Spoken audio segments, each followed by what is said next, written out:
everybody, and welcome to 3Air's AMA. Anita Mlakar is my name. I am the host of this AMA, and I'm really happy that you're already with us. And I'm sure that's because today's AMA will be another good one, and also your opportunity to get answers to some of your questions. I hope you will use the opportunity.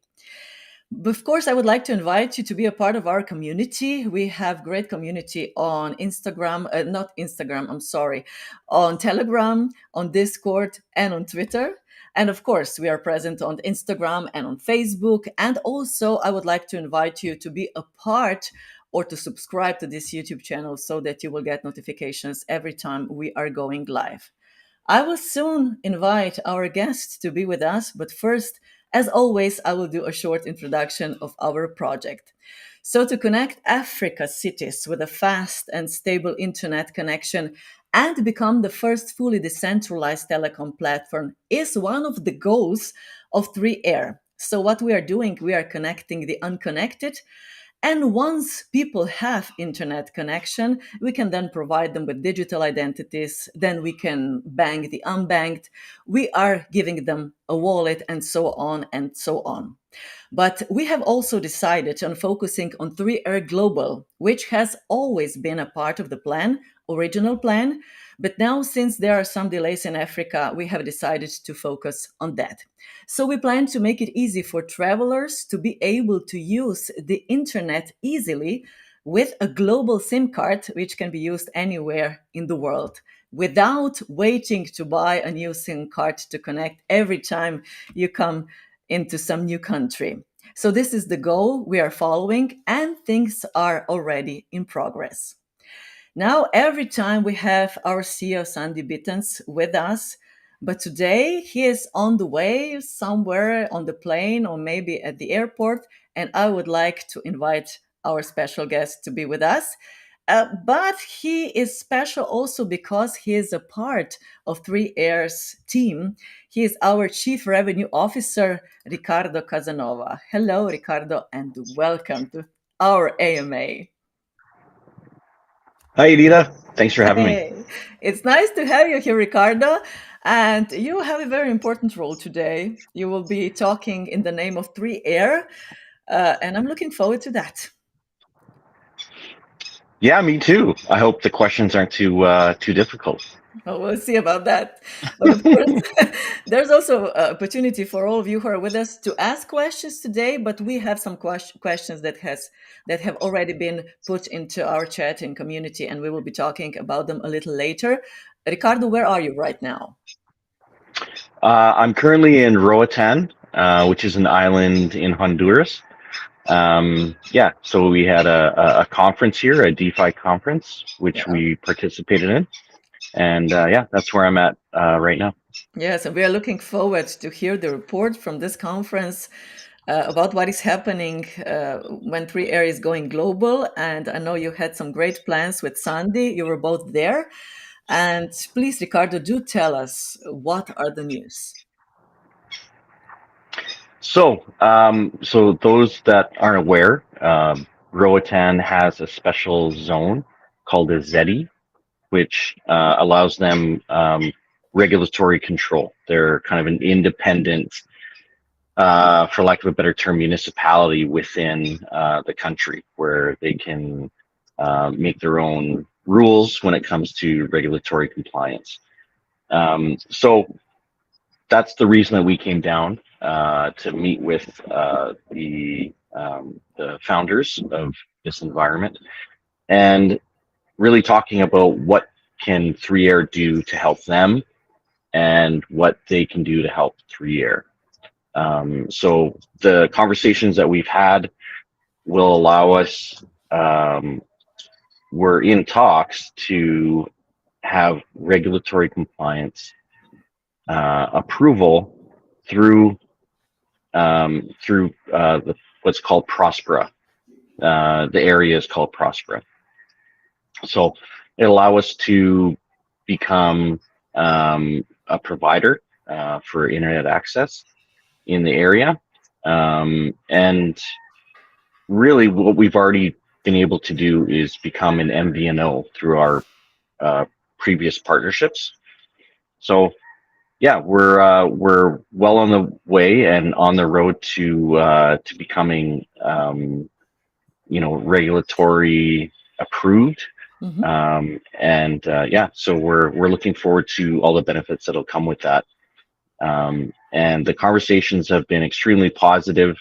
They have a legal team that will provide legal assistance as well for us to be able to put forward some of the solutions that we're looking to do. Okay, Ricardo. So the impressions that you got after this meeting generally are good. Extremely positive, yeah. The conversations that we've had with people, and we told them kind of what our vision is and how we've made progress so far.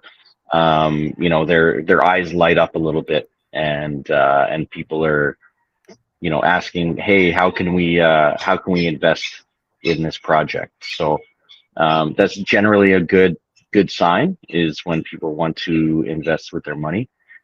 So yeah, it's the feedback has been extremely positive, and everyone's as excited as we are to move forward. Mhm.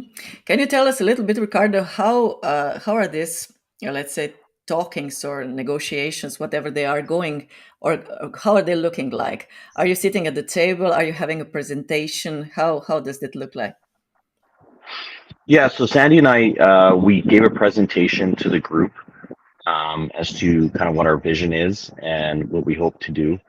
And then after that, it opened up a lot of conversations where we could sit down with people and have a little bit of a deeper conversation as to what the impacts are and how we would roll it out.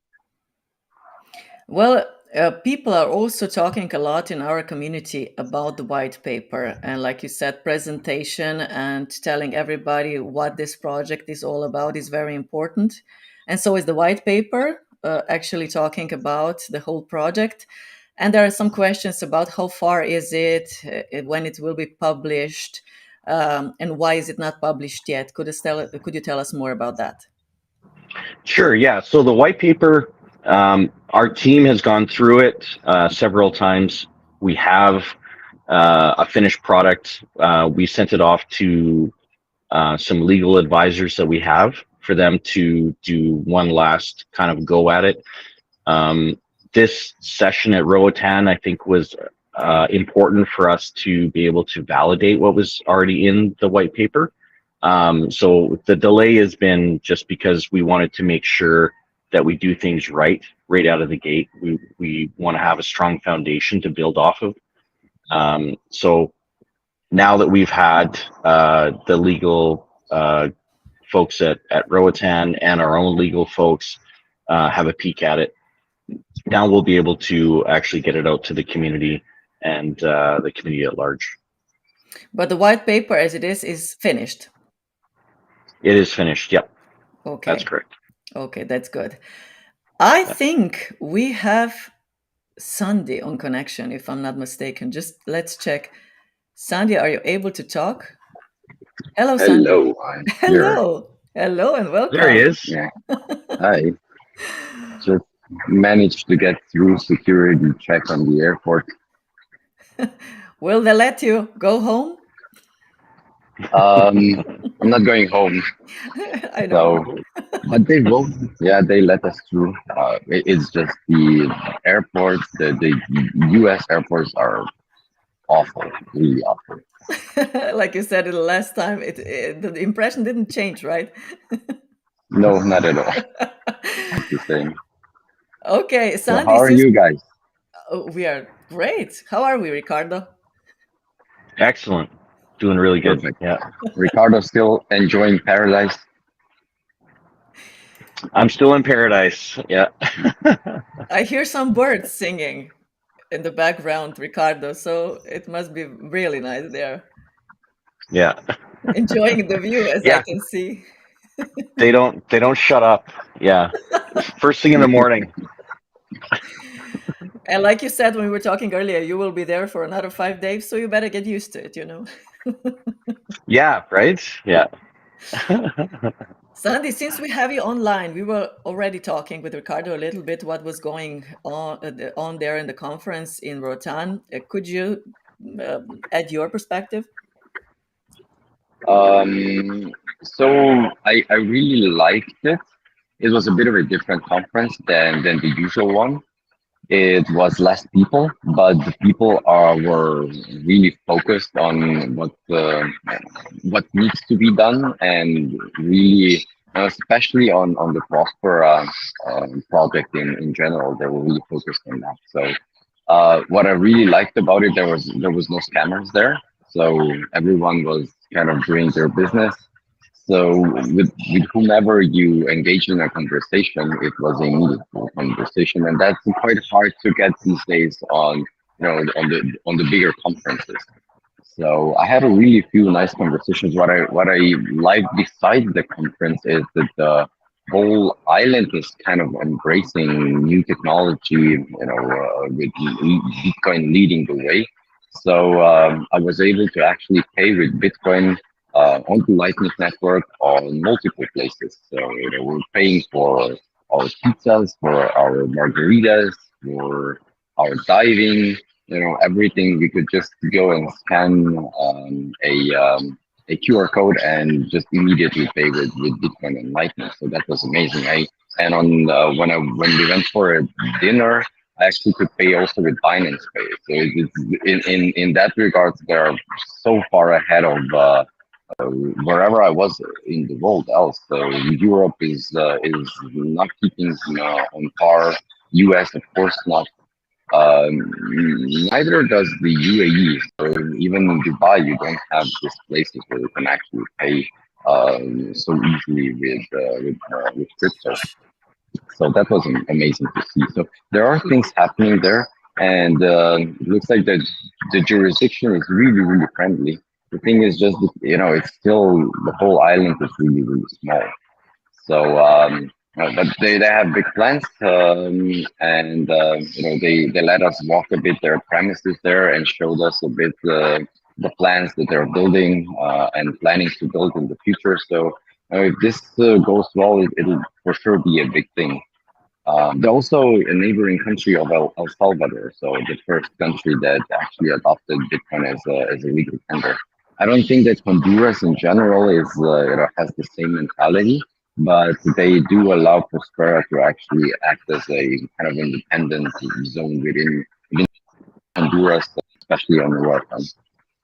And yeah, that's kind of my take of it. And we could access most of the people that are working for Prospera, engaged in really nice conversation, told them what we actually need, and we're now more or less looking into if what we actually need for our project, if that's possible to do within Prospera. Great. So, like Ricardo also said, you have also the feeling that this project was very well accepted to those who you were talking to. Well, yeah, I think at first we were kind of, accepted with some skepticism. It's sometimes it's just overwhelming, and then everyone is just, thinking, yeah, that's probably impossible. And then when you go a bit into details, explaining how exactly the steps are and what we've done already up until now, then their eyes opened, and I do think we made a really really good impression, and everyone was, whoever we talked to was really excited afterwards. So this is for sure. We're for sure taking the next steps there, and looking into how to formulate things, and yeah, get from both sides, just the best. Hmm.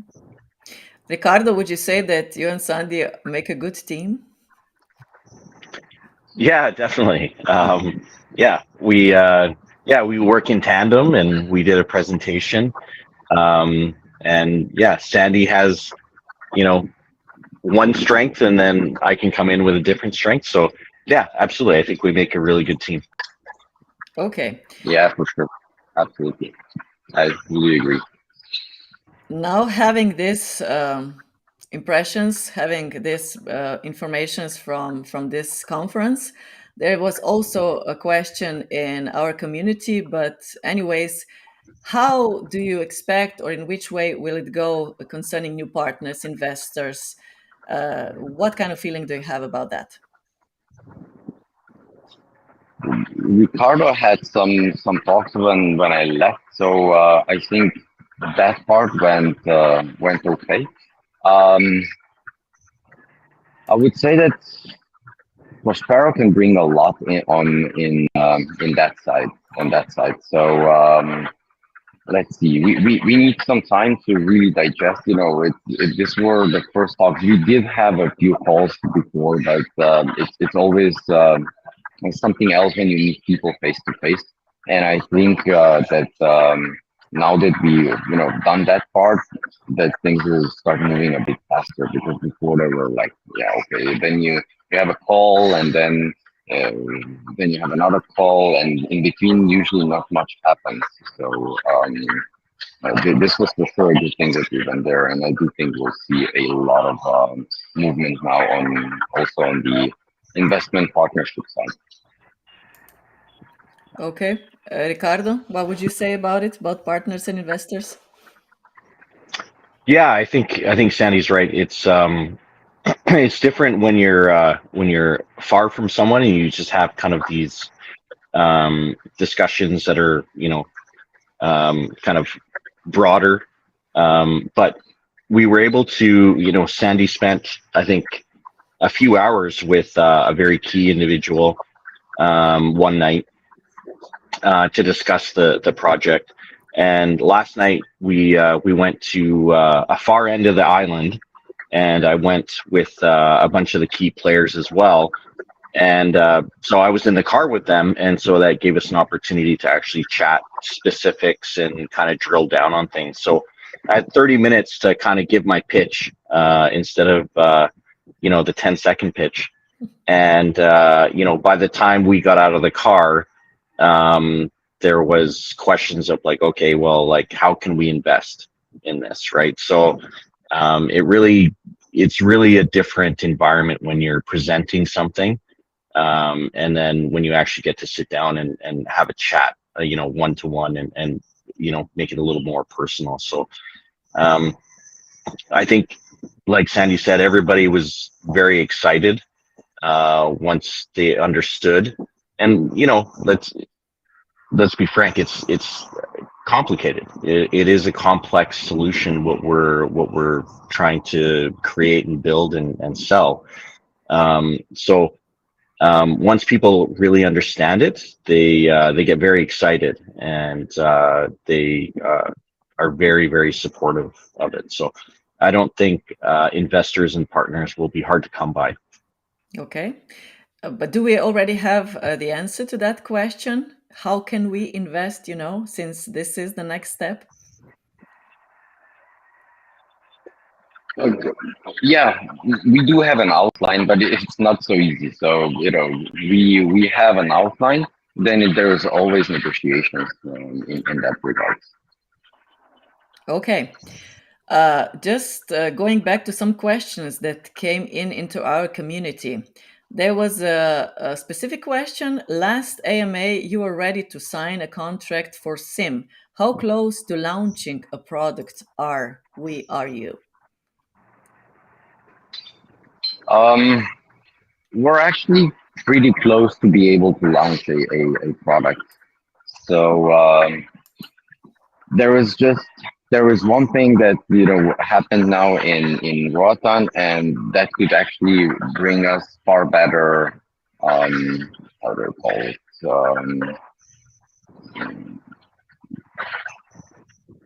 Ricardo, help me out with the word. Opportunity.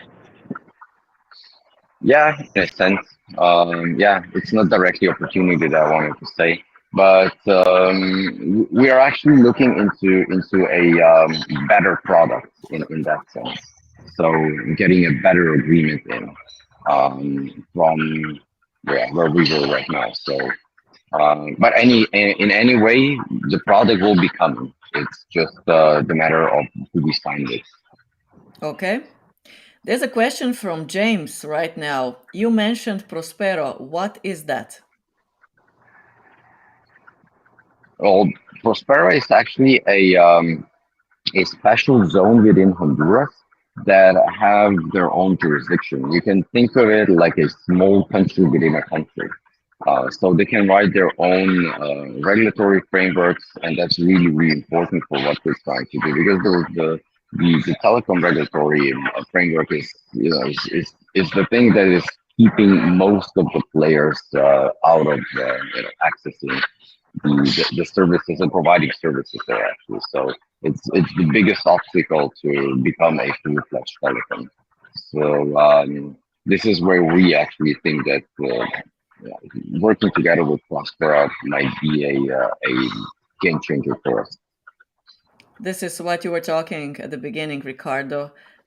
James maybe came in a little later, so thank you for explaining again. Another question, Sandi, maybe for you is how will SIM card launch affect token price?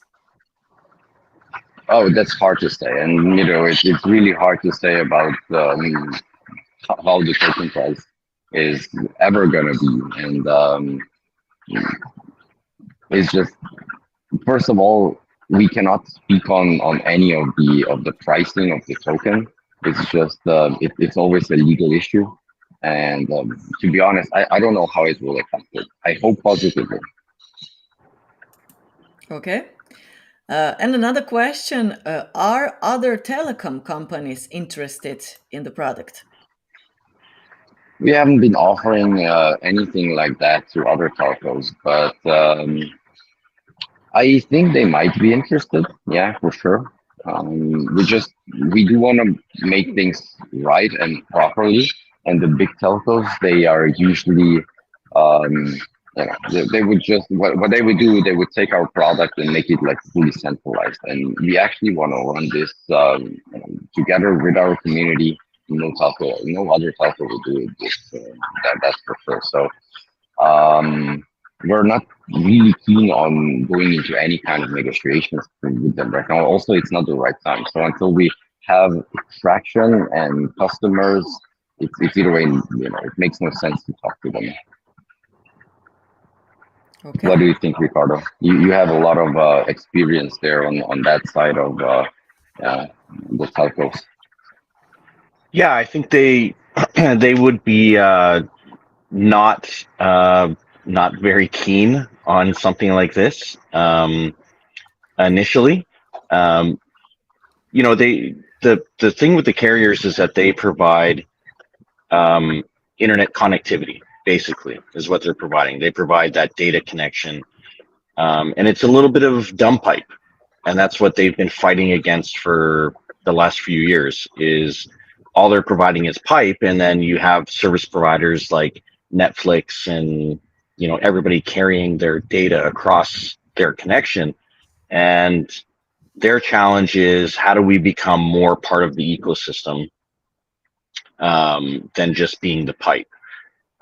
So I think once we get rolling and we get some traction and we have some momentum, I'm pretty confident that the carriers around the world will be interested in working with us to transform what they actually do, because they need to diversify how they're utilizing that dumb pipe and make it a smart pipe.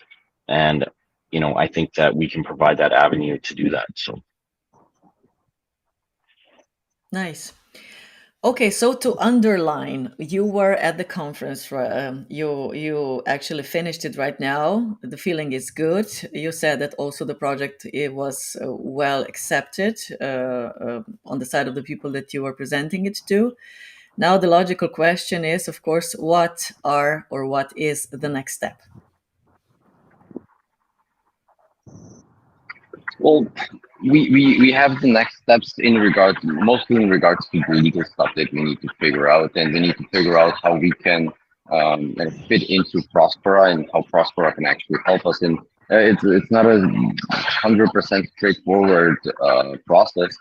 because we could potentially even, help them create a legal framework for us. So, but it's again not so easy because it needs to suit us, but it also needs to be accepted, worldwide if we want to be a global carrier. So, it's mostly work on the legal side with Prospera, but we're also doing a lot of stuff on the technical side already. So things are actually picking up in regards to development from since the beginning of the year. So yeah, next steps will be talking to some of our new team members that are really into telco and mobile operators and MVNOs. They know a lot about the legal aspect and where they had issues in the past.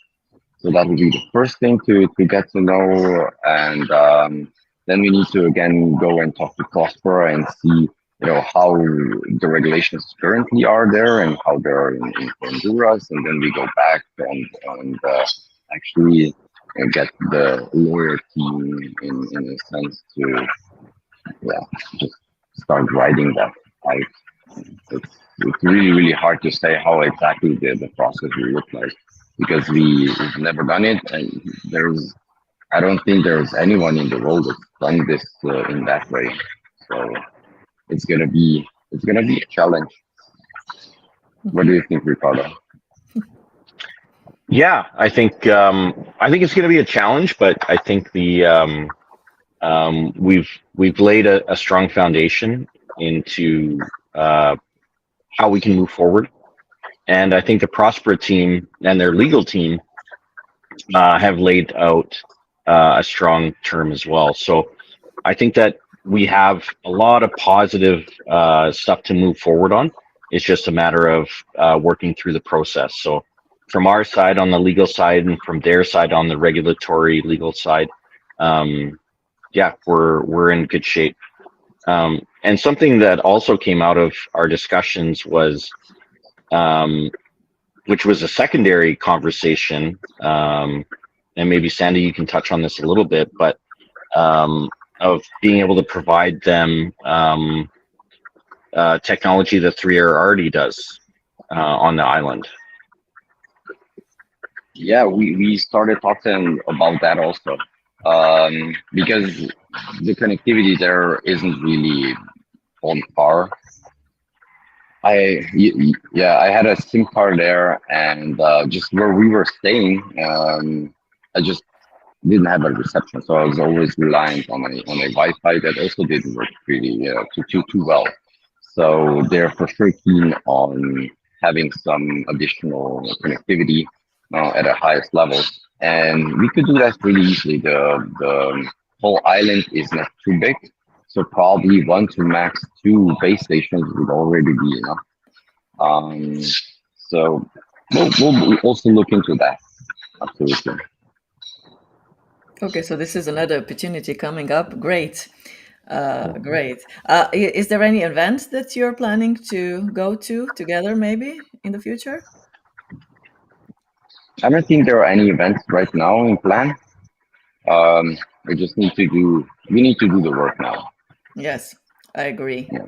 And get the most out of this with Prospera. Yes, Yeah. and like Ricardo said, also the white paper will be published soon, and things are actually moving on, and this is great to know. Ricardo, you're Yeah. staying, like you said, on the island for the next couple of days. What are your plans? So there's a legal conference at Prospera. So I went out with them last night, spent some time with some of the lawyers and legal minds when it comes to legal engineering.